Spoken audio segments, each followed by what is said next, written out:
Hi, curious friend. Welcome to Building Your Best Brain podcast. I am so looking forward to diving into this topic with you. So, if you follow me on Instagram, you may or may not have caught my story that I have officially submitted my intent to submit my thesis. So, for those of you that maybe are new here or didn't catch it, in the previous episodes, I'm currently finishing my PhD in neuroscience at McGill University. And in my program, you have to submit an intent to submit your thesis, which is a bit of a mouthful. But that means that I have 2 months. I kind of have like a 2 month timer, give or take a few days, to submit my thesis for my evaluators. And it's really exciting because it means that I can step away from the lab and focus on my writing, which this is not what this episode's about. I'm sure there will be an episode about all that process, but it means that I do have quite a bit more flexibility for the podcast, which is great because the theme for this month is the inside out brain, which is the idea that our neural patterning, our brain activity, our internal state can dictate the world around us. And I mentioned in the first episode introducing this topic, right, which is a really great place to start. But of course, feel free to listen to this if you haven't listened to that one, to get your brain on board of kind of going against this common phrase that we hear all the time that there are things outside of our control. And I'm not saying that this is never the case. Of course, there are times where this is the case, but I think that we have kind of taken it and ran with it and have really missed an opportunity to tap into our true potentials when it comes to our brain. And so we are going to focus on one aspect of this, and I'm going to share some really fun studies soon around how our body is giving other people hints, whether they're conscious of it or not, of our brain's activity. I have an incredible story around this. So some of you may know, some of you may not know. I am a part-time yoga teacher. Yoga is a big part of my story when it comes to healing my burnout, when it comes to the journey around being on psychiatric medication to coming off psychiatric medication. And I found yoga at my peak burnout state after my master's. And then I enrolled in a yoga teacher training, I think after only a few months of doing yoga, and have not looked back and have been teaching yoga in Montreal. I taught yoga in Ottawa for a bit before I moved to Montreal to do my PhD, I think maybe for 6 months or so. So we're coming up on 5, 6 years of me being a yoga teacher.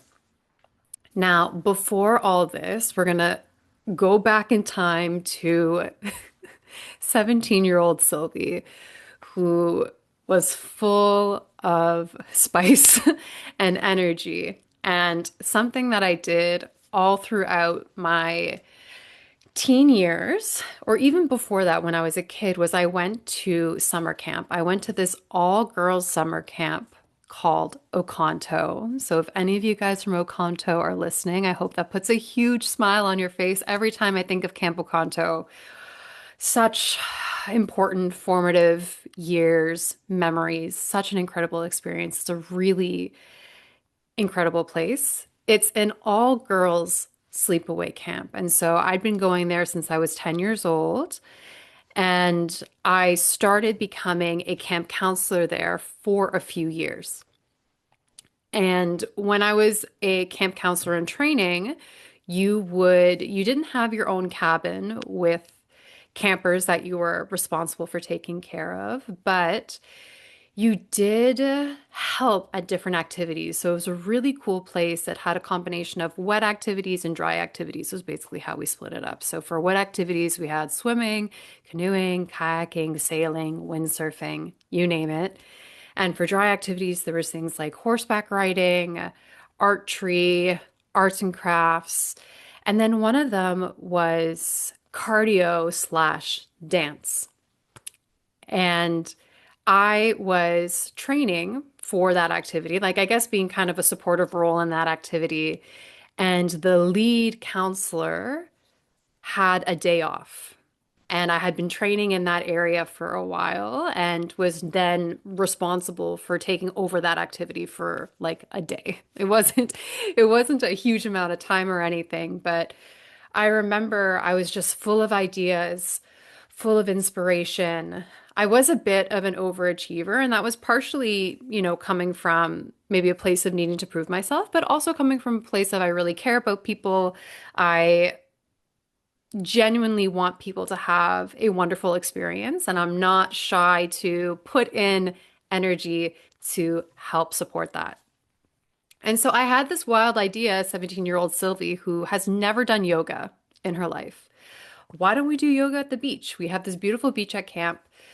And for cardio, I was like, well, it's Friday, like let's do something different. Let's sign up for yoga at the beach.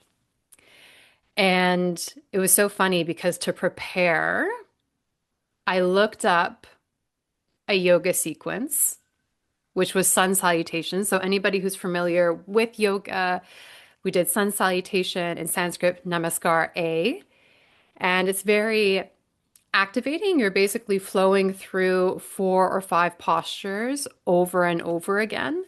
And it's usually something that you fit into your yoga sequence. It's not the whole sequence itself, but I'm pretty sure all I did was Namaskar A over, over and over again.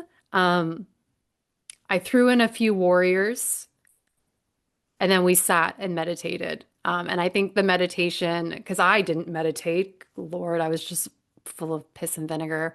I had not even entertained meditation or breath work. I had no idea what it was.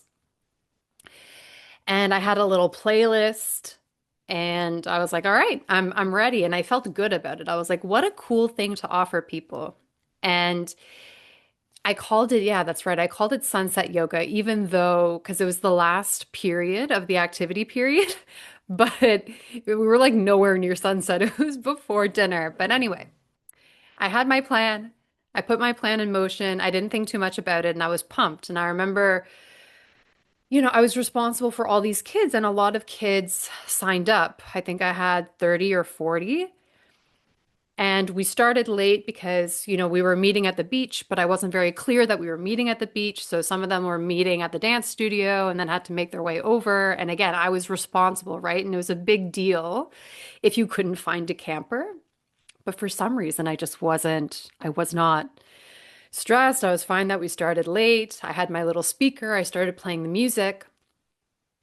And you literally couldn't hear the music because behind the beach, so in the water, was the swim dock. So there was, in the swim dock, you have swimming, right? So your swimming lessons.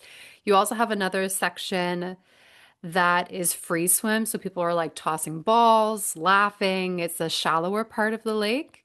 You have synchro, and then we have dive boards. So people were doing diving, like jumping, cannonballs. It was loud. It was super, super, super loud. So I played my music, but nobody could hear it. And I was like, all right, this is a vibe. And then I started teaching the class. And I remember it all coming together. And, people could hear me, but I know it was hard, but they were following along. And I was like, okay, cool, this is good enough. And I didn't feel nervous. I could feel like my shoulders were relaxed. I was walking around, cueing people, doing the movements randomly, and we were all following along enough. And then we made our way to a seated portion and we kind of sat in silence. I think I said a few words, but honestly, not much. And I remember thinking, wow, this is such a wonderful thing to offer people, and that like I felt relaxed. I could tell that they felt relaxed.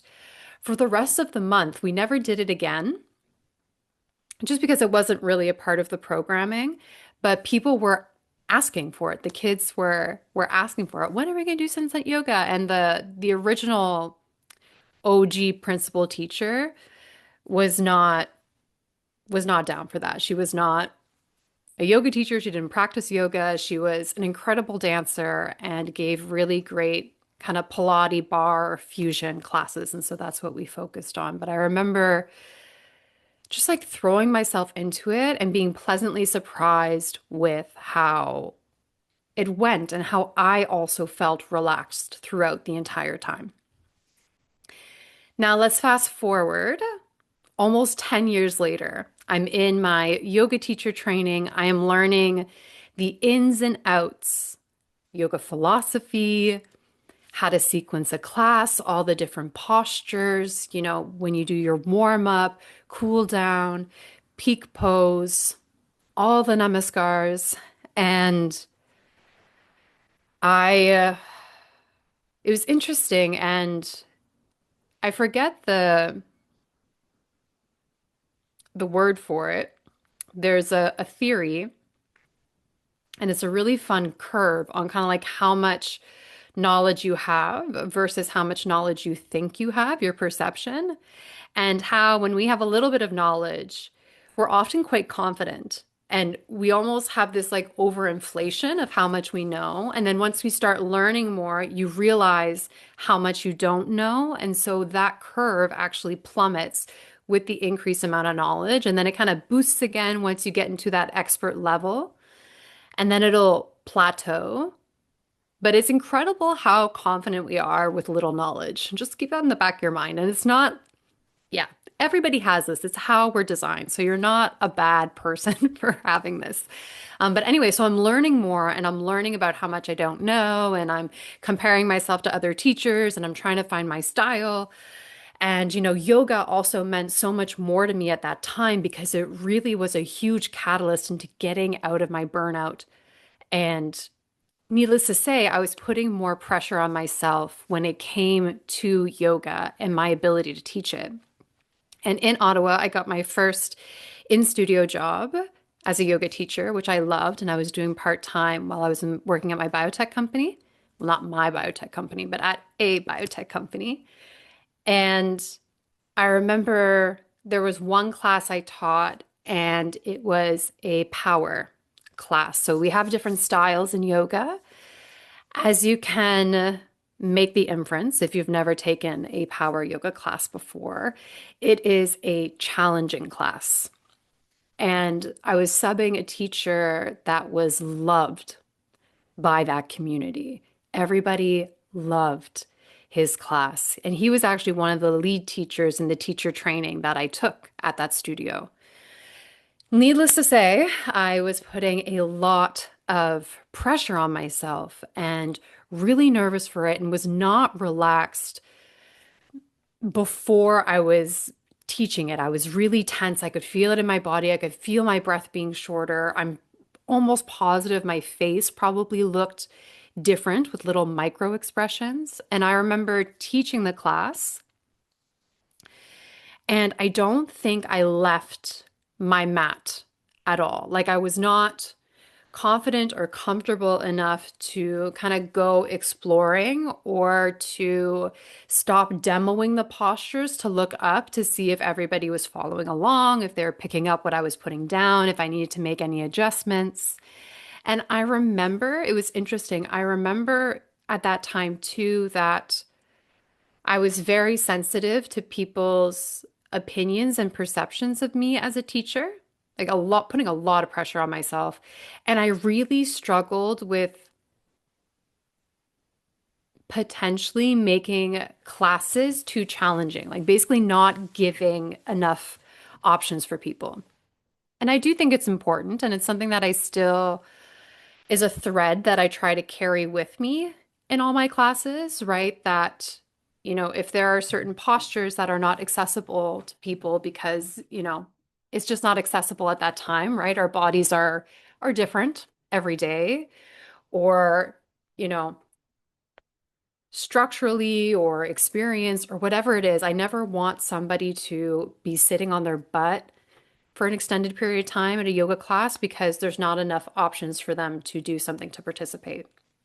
But I was having that on steroids. So as I was, you know, teaching the class, cueing the class, doing the movements, I was constantly thinking about, is this going to be too hard? Are people not going to be able to follow along? And so I constantly had this doubt, and I could feel how rigid and tense my body was as I was teaching it. I could feel the constraint in my voice. Like my voice wasn't very fluid. It probably came off maybe a bit more robotic. And honestly, I mean, I don't know because I can't look in on myself in those moments.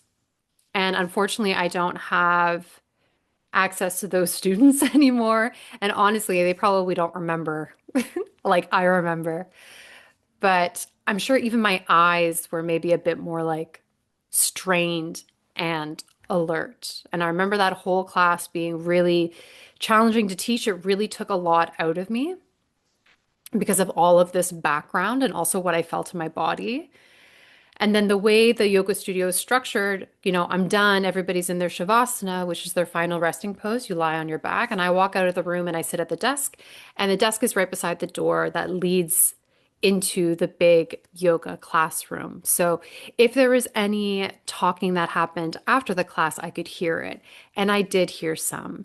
And I did hear some things that were definitely not, flattering, right? They didn't enjoy it. They wished it was the other teacher.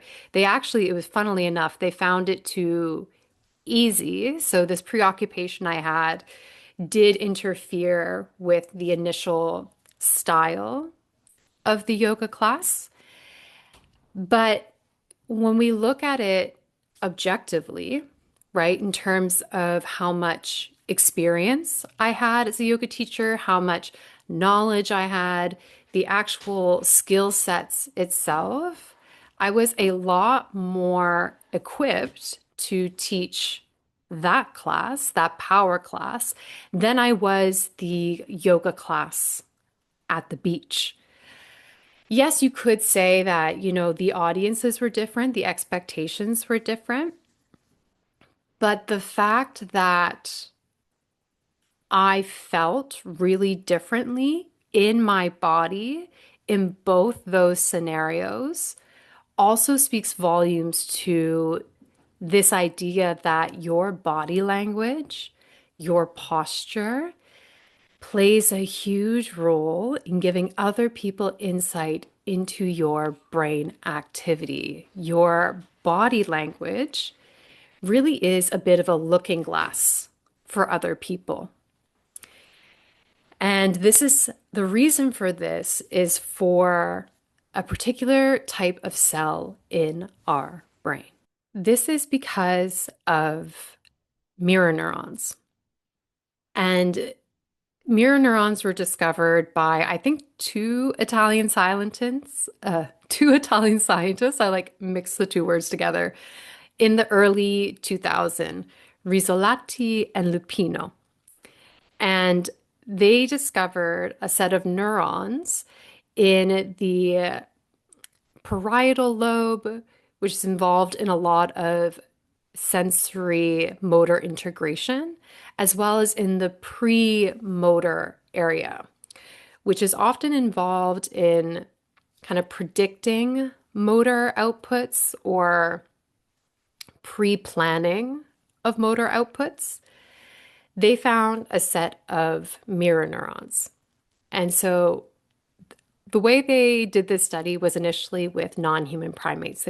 They did this with monkeys. And so they hooked them up to EEG sensors, which measure brain activity. And I think they also did in vivo recordings, which I will have to double check, but that is where you basically open up the skull a little bit and you can place a little clamp, a little pipette that'll record the activity at a single cell or multi-cell level, depending on how big the patch is. But they basically had these two monkeys, they're hooked up and they can see each other. And basically, they train the monkeys to do specific motor tasks. A really common one is reaching, right? So they'll teach them, you reach for this object and we give you a reward. And what they found was that if one monkey would do this task, right, reaching for the reward, the other monkey was also doing it, that they would have the same activity in this area, right? So both of their neurons would look and fire the same way. What's cool is that if you have one monkey doing the reaching task and the other one just watching, they found that the neurons acted the same. So the one monkey that is watching this other monkey going for the reaching task in their premotor area, they have that same activity. And this is what they found and have coined mirror neurons. So these are neurons that are active when we observe somebody doing something. And this is something that we'll dive even deeper in next episodes in different contexts, but I want to focus on actions and body language because mirror neurons are found in many different parts of our brain. But when the same group looked at, okay, well, we found this in monkeys, can we find this in humans? And they did. And this is where they found the mirror neurons in the anterior interparietal area, right? So that's in the parietal lobe where they're integrating an integrating center, as well as the premotor area. And they found this in humans when they were, again, observing others performing movements such as moving the leg, reaching the arm, and a very similar task where they're grasping or reaching for something. And what's interesting is that this can happen in a subconscious way, in an unconscious way, in the sense that we don't need our frontal lobe to be involved and to inform us what we're seeing, why we're seeing it, or what we're seeing and why our brain is firing in a particular way.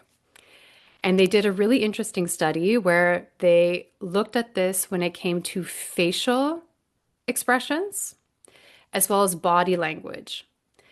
Here they used an fMRI machine. fMRI is the same as an MRI, you just have a different setting, essentially. But it's a great way to be able to get good, what we call spatial resolution. So because we're able to look at all the areas of the brain with an EEG, it's very time sensitive, but you're looking at basically recordings from the scalp. So you're not able to get into the deeper structures of the brain. And with the functional piece of the MRI, it basically looks at blood oxygen levels to know when and where an area is active. So it's kind of like a secondary measure. It's not electrical activity, but either way, what's interesting is because you're in this tube. I've never been in an MRI machine, but I heard that, it can be pretty claustrophobic and you have to stay really still to get a good image. But you're looking up, so you can put a bunch of tasks basically, because you're sitting still and not doing anything anyway. So you can put a bunch of tasks in a screen in the MRI machine. And so they're flashing all of these hundreds of images with different micro expressions, actors in different body postures, some that are neutral and then some that are maybe slumped, maybe the shoulders are concaved. And what they found with that is that, there's very different activity in those mirror neurons, depending on what kind of body posture or what kind of facial expression is being presented. That can be quite minor. They're able to flash through these images really, really fast to not give yourself a chance to basically think about what you're seeing. And this activity doesn't just live here, right? I'll put it in the show notes in the brain fundamental episode, but circuits are groups of neurons, right, that perform a specific function. So these mirror neurons can project to other areas of the brain. And in this study, they found that in particular with the ones that produced more what we like to call affect, right, which is essentially emotion, like emotional arousal, that they went to the visual cortex, but they also went to the anterior cingulate cortex. And this is a limbic region. So, limbic region is a region in the middle of your brain that, our hippocampus lives there, where all our memories are. Our amygdala lives there, which is kind of like our fear center. So, it's a lot of emotional processing that can happen in our limbic region. And the anterior cingulate cortex lives there, or it lives very close to there. And basically, what it serves is a way to integrate cognitive and emotional information as well as motor functions. And basically, what this means is that using our mirror neurons, we're able to register somebody's slight facial feature expression and slight body language change and make an emotional conclusion from it that we might not even be aware of. So, in my example, right, where I'm teaching yoga class, right, and I'm teaching a class with a lot less experience, lots of things are not working, sound is not good, the beach is noisy, I have no idea what I'm doing, but I'm feeling relaxed and happy to have done it, and I feel relaxed in my body. I'm sure I'm sending the signal to all the students that whatever I'm delivering is going to produce this relaxing feeling that feels good to have done through my body language, through my facial expression. Versus when I'm teaching in a studio setting and I'm putting a lot of pressure on myself and I'm triple, quadruple, 5 times thinking over everything I'm saying, comparing myself to the other teacher, wondering if everybody can do the class, that people leave that class feeling a bit more tense, which is not what we go to yoga for. At least it's not what I go to yoga for.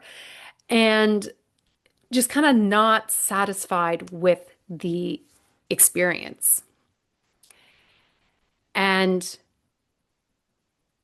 mirror neurons are interesting, and we'll talk about them more in the next episode as it relates to other features of the inside out brain, right? So here we're really focusing on body language, actions, but there's also thoughts, there's also beliefs, there's also our stress response, emotions, a lot of other things that come into play. This is really just a tiny sliver and really a tiny piece of a tiny sliver of the inside out brain. But they even looked at this in imitation behavior. So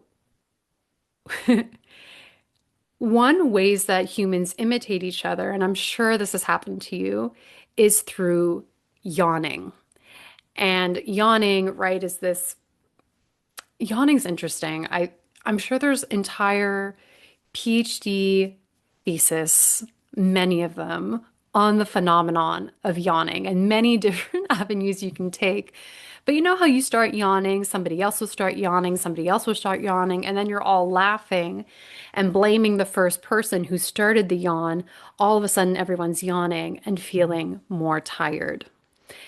And this is also something that we're not necessarily consciously aware of, right? You don't look at somebody yawning and think, oh, I need to start yawning, and then start yawning.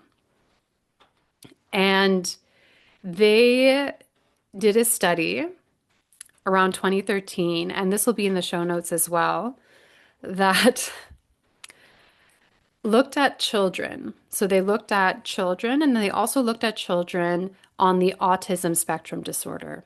So autism spectrum disorder, is something that I could spend a long time talking about and describing. And, it is a spectrum. So please keep that in mind as as I describe it now, that there's many different ways of explaining it, and there's many different symptoms and many different presentations. But it's basically in the class of developmental disorders. So, in the sense that there are specific developmental delays that these children will have.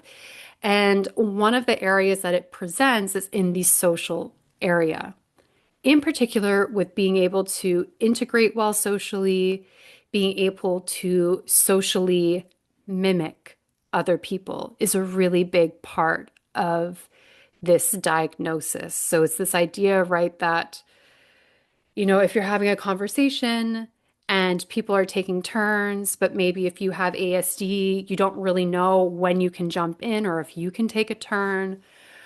Or, there's conversations you're having with people at a party and it's a topic that you're really not interested in. So you completely tune out and maybe you like jump in abruptly with a topic that you're interested in that you've given no context for, and everybody's like, what is happening? So they did a study where they were again measuring these mirror neurons and showing videos of people yawning. And what they found was that with children that have ASD, which is the acronym for autism spectrum disorder, that they yawned less and they had less activity in their mirror neurons. In this particular case, there's many different studies with ASD and mirror neurons and looking at different regions of the brain. But the idea here was that they spend less time, or there's potentially a disconnect in being able to read subtle facial feature differences. And that's kind of reflected in their decrease in mirror neuron activity, which means that really slight variations in our body language and facial expressions can truly they can basically make people feel a different way about you, which is pretty bananas, but makes sense. And they're probably not aware of it as well, which is also something that is good to know, right? So that when you're in these situations and maybe you're getting frustrated with yourself and you're thinking, oh, like, how could I have done that differently? Or you're looking to blame other people, they're probably not even aware that they're being any type of way towards you. They're simply responding to what you're putting out. And so this is interesting, right? Because we can be consciously aware of our body language. Facial expressions might take a little bit of time, but body language for sure. And what I would like us to do before we dive into the next episode is to think of, similar to before, similar to the first episode, think of similar situations in which the results were different. So for example, for me, right, I was in a similar situation where I was teaching a yoga class, but the results were very different. Ask yourself what your body language was like. And if that's a little abstract or it's hard to think back on that, ask yourself, how did it feel to be in your body at that time? And then start playing around with it, right? So when you're kind of coming up towards situations where they're maybe a bit tense or you're putting a bit of pressure on yourself, seeing if you can consciously change your body, which will feel funny, which is a good sign, will feel funny, and see what happens. Or if you're very brave or adventurous, you can even do the opposite, right? Maybe even trying this with partners or friends, right, that you do feel comfortable with, and then changing your body dramatically in the other direction to see how they respond to you, or if they pick up like, oh, like, is something wrong with you? What's happening? Again, to start tapping into that sense that you can control your external world. And the more we do this, right, the more repeatable it is, the more our brain is on board, the more we'll be able to adopt this. So, for example, in uncomfortable situations, we'll all of a sudden be able to automatically shift to, okay, when I'm uncomfortable, I'm really going to drop my shoulders down, open my chest, and take deep breaths. And that is a very cool shift you can start to experience. And then the effect of that, I mean, you'll see, I don't have to explain it too much more than this, is a positive snowball in how you're being received. And it's just going to encourage your brain and give it more reward to continue to do that. So if you have any questions, any thoughts, any reflections, don't be shy to drop them in the comments below. You can also reach out to me on Instagram, synaptic.sylvie. But the best place I would say to get your questions answered would be during my free Pick My Brain webinars that I do a few times a month. There in the show notes, I have a link of where you can sign up for my emails, in which you'll get updates on the podcast, you'll get updates on webinars, and some free tools. You can ask your questions, whether it's kind of getting more in depth on the science that I present, whether it's you started applying this and you're coming up against some roadblocks and you'd like some support, or you want to bring a personal scenario that you want to explore together. That is the best place to do that. And what's cool is that often people will benefit from the questions of others. Maybe they're questions that they've already thought of, maybe they're questions that they haven't thought of, but they find super interesting and relevant. And so all of that information will be in the show notes. And I'm wishing you a wonderful rest of your week and looking forward to chatting again soon. Take care.